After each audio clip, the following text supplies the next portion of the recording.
Hey guys, welcome to How to Be an Adult with me, your host.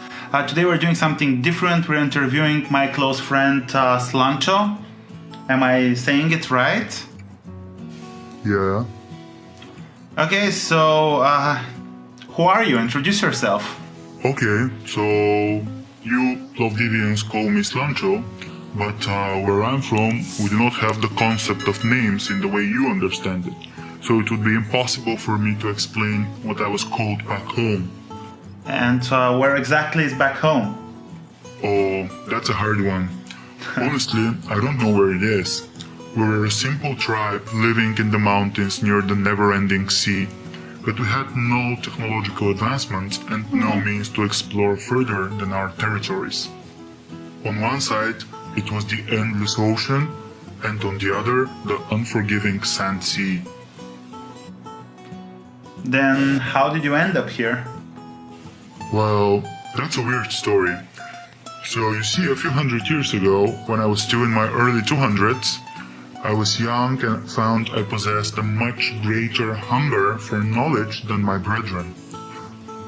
I started exploring and translating the ancient scrolls of magic passed down for thousands of years in our society. You see, once we had great magic, but through the ages, everyone lost interest in the scrolls and we had no magic no more. I wanted to change that. I started practicing spells. At first, it was simple things like growing a flower, making a small rain cloud, stuff like that. But then my ambition grew and I started attempting more complex magic. I guess I screwed up with a temporal magic and ended up in a Thracian valley. I guess sometime in the 18th century. Oh, that's the story, right? Then how did you end up in Plovdiv and how did you manage to stay hidden for so long? Well, you see, I quickly realized people were not ready to accept me in the 18th century. They thought I was a monster, a demon summoned to end them. So I stayed hidden with the help of a nice family of farmers that gave me shelter, gave me home. They protected me for a few generations, but the last one never got married and never had kids. So their lineage was done for when he passed in 2010. I struggled alone for a few years, but got sloppy in my hiding and encountered humans on more than one occasion. I see. Then what changed? Well, I was looking for food in the outskirts of Plovdiv one night when I found a badge of what you call beer that went bad. Oh, I see.